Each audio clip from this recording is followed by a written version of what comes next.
देवगणादिकेषु हेतु समस्त जगतां विघ्नाति दोषु न ज्ञानस्य वैभरादि बापरा देवी श्रीनो वज्रेनो प्रधान रक्त विद्युतं कामुदा विद्युतं सपपाद मणिचिष्टे शस्त्र संग समाहत नीलकस्त मणिपाल रक्त बीज महासर तपस्ते हस्तोदुरं नपुष्टि दशानिको देशां मातृ महाजात पिता सुमेध उद्दत ओम तत्सत् ओम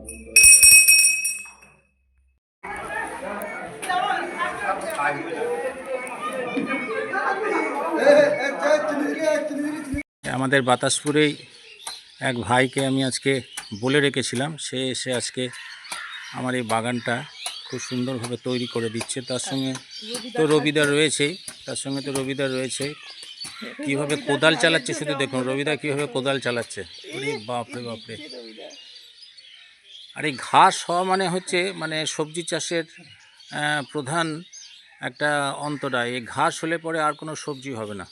সুতরাং মাটিটাকে আমরা একটু ওপর নিচ করে দিচ্ছি। কিছুদিন আগে এখানে আমরা বীজ দিয়েছিলাম, বীজ দেওয়ার পরে মাটিটাকে একটু ওপর নিচে করে দিচ্ছি। এই যে আমার ভাকু ভাই এখানে ফাওড়া চালাচ্ছে, এখান থেকে কিছুটা এই পাশের এই জায়গা থেকে কাকার বাড়ি থেকে আমরা কিছুটা সার নিয়ে এসেছি, গোবর সার। এই গোবর সারটা মাটির সঙ্গে মিশিয়ে দিয়ে আমরা এখানে কিছু ওই গ্রীষ্মকালীন কিছু সবজি আমরা চাষ করব। আজকে সকালে গ্রামে এসেছিলাম, বাতাসপুর গ্রামে। আজকে আপনারা সকলেই জানেন যে বাতাসপুরে যে ভূমকমায়ের মন্দির রয়েছে, সেখানে চণ্ডীপাঠের একটা অনুষ্ঠান ছিল। তা সেই অনুষ্ঠানে এসে মাকে দর্শন করলাম এবং পুজো দিলাম। এবং এই চণ্ডীপাঠের যে অনুষ্ঠান, এই অনুষ্ঠানের পরে বাতাসপুর গ্রামে শিব পুজো শুরু হবে। চৈত্রের গাজন যেটাকে বলে, সেই চৈত্রের গাজন শুরু হবে। এবং এই বছর আমি চেষ্টা করব এখানে গাজনের কিছু বিশেষ অনুষ্ঠান আছে, সেই অনুষ্ঠানগুলোকে কভার করে আপনাদের ভিডিওর মাধ্যমে দেখানোর।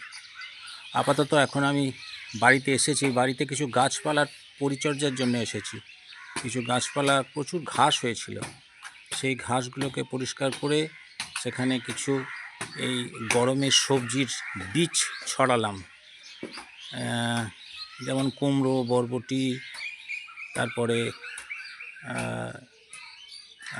বিভিন্ন ধরনের লাল ডাঁটা, লাল শাক, ভেন্ডি, এই সমস্ত গাছগুলো লাগালাম। আমার এই ভাকু ভাই কীভাবে সারটা দিচ্ছে দেখুন। এই সারটা, গোবর সারটা নিয়ে এরা অনেক রকম জানে, এরা গ্রামের লোক তো, চাষাবাদ করেই খায়।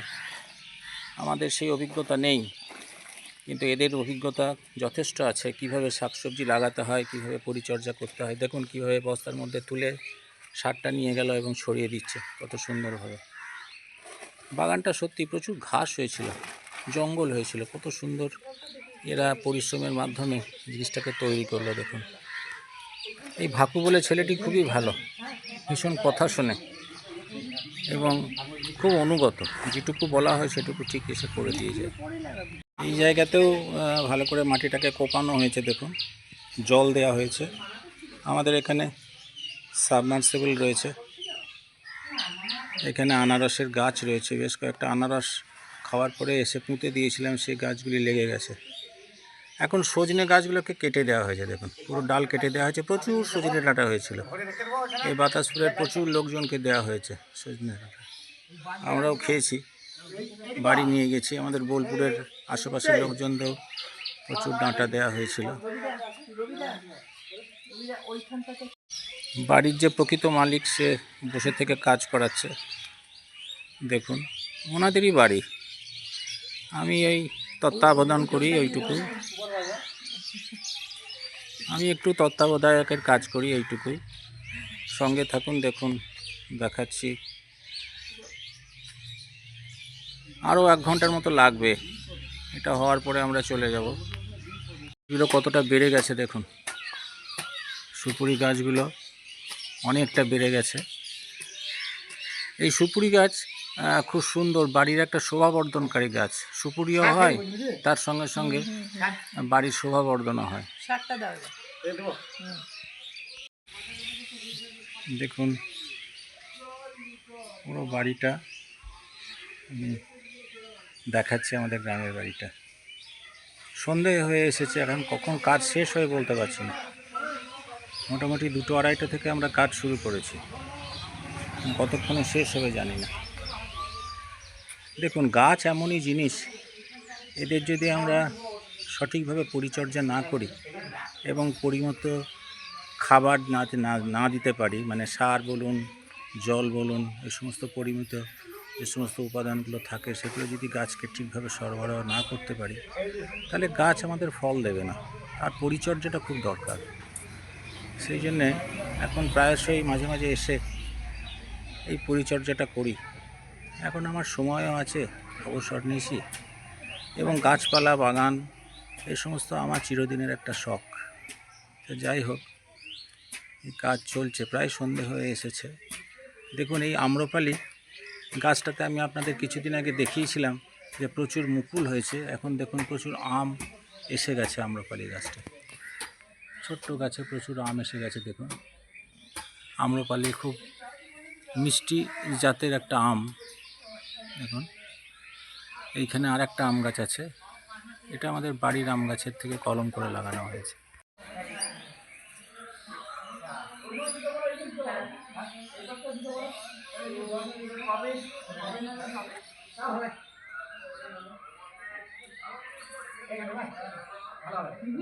ছেড়েছে, টিনের চালে উঠে গেছে, কিন্তু তলাটা খুব একটা বেশ ভালো গ্রোথ আমি দেখতে পাচ্ছি না।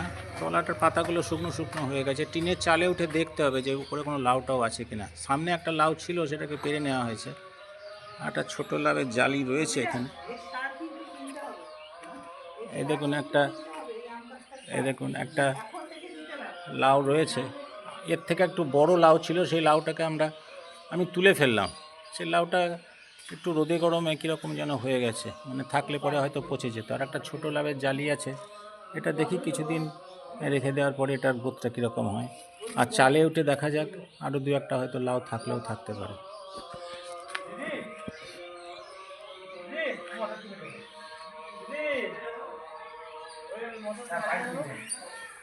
বাড়ির বাইরেও একটা এরকম ধরনের ফেন্সিং করা কিছু গাছপালা আছে, তার মধ্যে দেবদারু গাছগুলো বেশ সুন্দর হয়েছে, বেশ বড় হয়ে গেছে।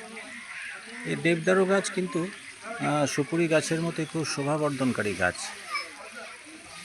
শোভাবর্ধন প্রথম দিকে বাড়ি যখন তৈরি হয় তখন লাগিয়েছিলাম, এখন গাছগুলি বেশ বড় হয়ে গেছে। গাছটা একবারেই বাড়ছিল না, চারা লাগিয়েছিলাম একবারেই বাড়ছিল না। গত সপ্তাহে এসে গোড়াটাকে ভালো করে খুঁড়ে দিয়ে যখন সার দিলাম, আজ এসে দেখছি বেশ সুন্দর, খুব এর গ্রোথটা খুব ভালো হয়েছে। সবুজ পাতা বেরিয়ে গেছে প্রচুর, আসল কথা, গাছের পরিচর্যার ক্ষেত্রে কিছু কিছু বিষয় আছে, সেগুলো যদি আমরা সঠিকভাবে মেনটেন করতে না পারি, তাহলে গাছ থেকে আমরা ফল পাবো কী করে?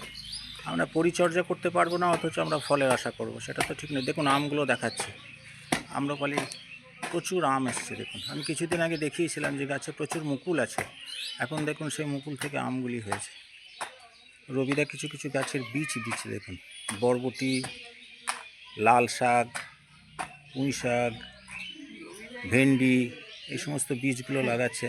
এখন জানি না গাছ কতটা সাকসেসফুলি বেরোবে এবং সেগুলি থেকে আমরা কিছু কিছু ফসল পাবো, এটা বলা যাচ্ছে না। তবে পরিচর্যার কোনো ত্রুটি নেই, ঘাম ঝরিয়ে পরিচর্যা চলছে। এই যে ভাকু, প্রায় সন্ধে হয়ে এসেছে, এখনও পর্যন্ত ফাওড়া চালিয়ে যাচ্ছে। দেখুন,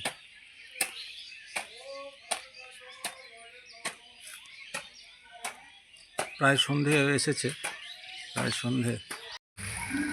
দেখুন ফেন্সিং করা আছে, এখানে একটা পেয়ারার গাছও আছে, আর কিছু নাগ চম্পার গাছও ভিতরে ডাল লাগিয়ে দেওয়া হয়েছিল, সেগুলি সবই লেগে গেছে। আসল কথা, মোটামুটিভাবে সপ্তাহে একদিন করে এসে যদি সঠিকভাবে পরিচর্যা করা যায়, তাহলে সত্যিই এখানে অনেক শাকসবজি ফলানো যাবে। এবং হয়তো নিজেরা করতে পারি না, সেই সামর্থ্য নেই, সব সময় হয়তো লোকও পাওয়া যায় না, কিন্তু যদি সঠিকভাবে ঠিক সময়ে পরিচর্যা করে একটু একটু গাছপালা লাগানো যায়, তাহলে কিন্তু এটা যেমন বাড়ির একটা শোভাবর্ধন করে, তার সঙ্গে সঙ্গে কিছুটা ভালো জিনিস হয়তো আমরা পেতে পারি। যেমন শাকসবজি যেগুলো বাজারে বিক্রি হয়, সেগুলো সবই সার দেওয়া জিনিস বিক্রি হয়, বিভিন্ন রকম ওষুধ ব্যবহার করে। তা সেই জিনিসগুলোকে অ্যাভয়েড করে আমরা একটু যদি সময় দিয়ে পরিচর্যার মাধ্যমে নিজের বাড়িতেই যদি এগুলি লাগায়, তাহলে কিন্তু অনেকটাই আমাদের শরীরের পক্ষেও ভালো হয় এবং জিনিসটাও আমরা অনেক ভালো জিনিস পেতে পারি। দেখুন সামনে যে লেবু গাছটা কিছুদিন আগে একদম পাতা ফাতা সব ঝরে শুকিয়ে গিয়েছিল, এখন এই গাছে প্রচুর লেবু এসেছে, প্রচুর লেবুর ফুল এসেছে। দেখুন পুরো বাড়িটা দেখাচ্ছে, আমাদের গ্রামের বাড়িটা। সন্ধে হয়ে এসেছে, এখন কখন কাজ শেষ হয়ে বলতে পারছি না। মোটামুটি 2-2:30 থেকে আমরা কাজ শুরু করেছি, কতক্ষণে শেষ হবে জানি না। দেখুন গাছ এমনই জিনিস, এদের যদি আমরা সঠিকভাবে পরিচর্যা না করি এবং পরিমতো খাবার না দিতে পারি, মানে সার বলুন, জল বলুন, এই সমস্ত পরিমিত যে সমস্ত উপাদানগুলো থাকে, সেগুলো যদি গাছকে ঠিকভাবে সরবরাহ না করতে পারি, তাহলে গাছ আমাদের ফল দেবে না। আর পরিচর্যাটা খুব দরকার। সেই জন্যে এখন প্রায়শই মাঝে মাঝে এসে এই পরিচর্যাটা করি। এখন আমার সময়ও আছে, অবসর নিয়েছি, এবং গাছপালা বাগান এই সমস্ত আমার চিরদিনের একটা শখ। তো যাই হোক, এই কাজ চলছে, প্রায় সন্ধে হয়ে এসেছে। দেখুন এই আম্রপালি গাছটাতে আমি আপনাদের কিছুদিন আগে দেখিয়েছিলাম যে প্রচুর মুকুল হয়েছে, এখন দেখুন প্রচুর আম এসে গেছে। আম্রপালি গাছটা ছোট্ট গাছে প্রচুর আম এসে গেছে। দেখুন আম্রপালি খুব মিষ্টি জাতের একটা আম। দেখুন এইখানে আর একটা আম গাছ আছে, এটা আমাদের বাড়ির আম গাছের থেকে কলম করে লাগানো হয়েছে।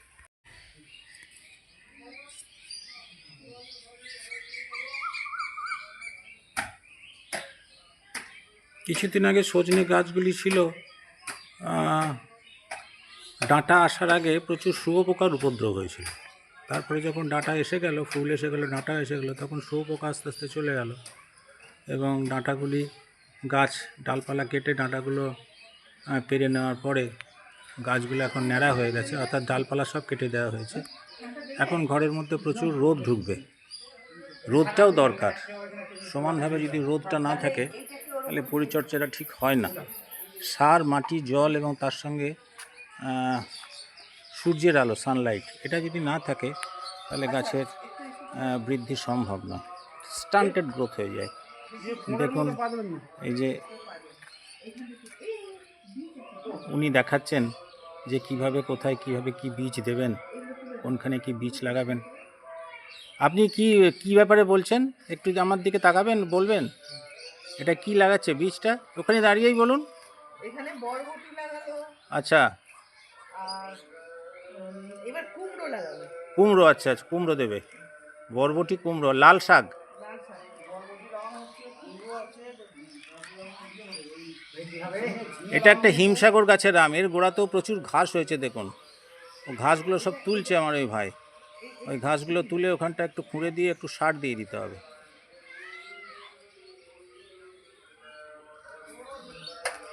এখন জল দেওয়ার কাজটা চলছে, মোটামুটি মাটিটা ঠিক করা হলো, এবারে জল সিঞ্চনের কাজটা চলছে। দেখুন জল দেওয়া হচ্ছে। রবিদা গাড়িটাও ধুয়ে নেবে জল দিয়ে, মাঝে মাঝে যখনই আসে জলের কাজ হচ্ছে, জল দিয়ে ধুয়ে নিচ্ছে।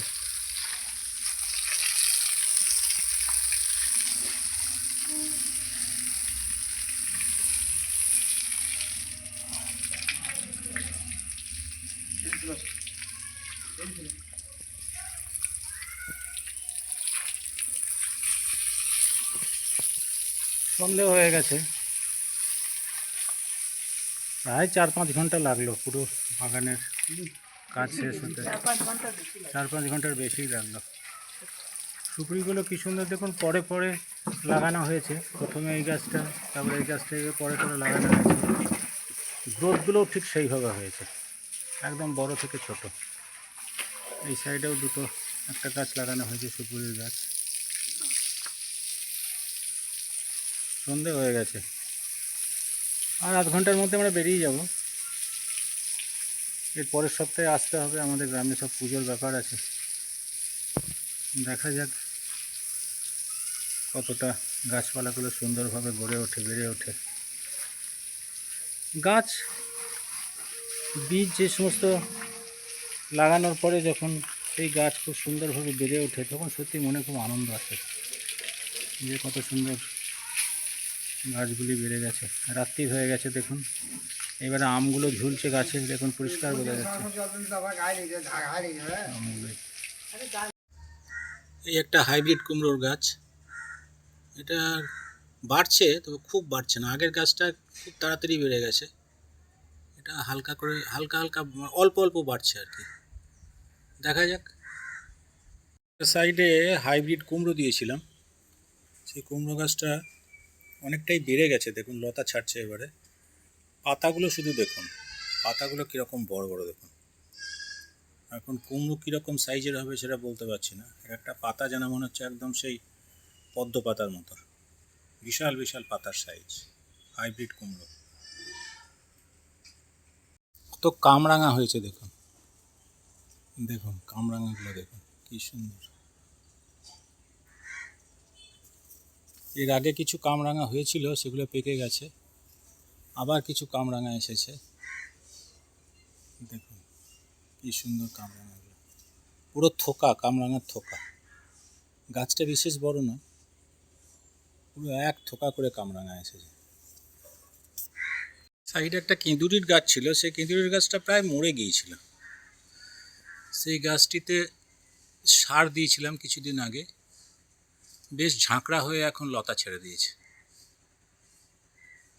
কেঁদুরি হয়েছে, 2-4টে কেঁদুরিও হচ্ছে, না হওয়া নয়, আরও হবে বৃষ্টিটা শুরু হলে।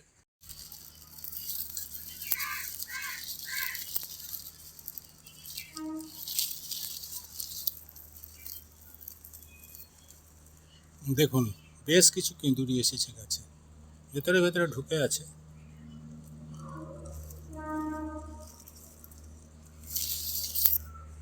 এই একটি গাছ সাইডে হয়েছে এক জায়গায়, প্রচুর হয়েছে। এটা আমাদের প্রচলিত নাম হচ্ছে থানকুনি। এটা একটা খুব গুরুত্বপূর্ণ ভেষজ উদ্ভিদ। পাতাগুলো কত সবুজ হয়ে আছে দেখেছেন, প্রচুর হয়েছে একসঙ্গে। এটাকে বলে থানকুনি। এটা আয়ুর্বেদিক মতে এই থানকুনি পাতার একাধিক গুরুত্বপূর্ণ ফাংশন রয়েছে আমাদের শরীরের মধ্যে। বিশেষ করে পেট সংক্রান্ত বিভিন্ন সমস্যা, আর্থ্রাইটিস, সায়াটিকা, এই সমস্ত বিষয়গুলো আছে। দেখুন কত হয়েছে। এটা আপনারা বাড়িতে অবশ্যই লাগাতে পারেন। একটা লতা নিয়ে গিয়ে বর্ষার সময় যদি একটা নির্দিষ্ট জায়গায় লাগিয়ে দেন তাহলে প্রচুর হবে। এগুলো আপনারা ডালের সঙ্গে দিয়ে বা ঝোল করে খেতে পারেন, খুব উপকারী জিনিস থানকুনি। এখানে কিছু করলা গাছ লাগিয়েছিলাম, মাঝে মাঝে দু একটা বেগুনের গাছও আছে। এই করলা গাছের লতাটাকে দড়ি দিয়ে বেঁধে এটাকে চালে তুলে দেওয়ার মতন ব্যবস্থা করেছি। দেখুন, বেশ কিছু বেগুনের গাছ লাগিয়েছিলাম। একটা সাইডে বেশ কিছু বেগুনের গাছ লাগিয়েছিলাম, বেগুন এসে গেছে। দেখুন, বেগুন দেখাচ্ছি, বেশ লম্বা লম্বা টাইপের বেগুন, বেশ কিছু বেগুন হয়ে আছে দেখুন।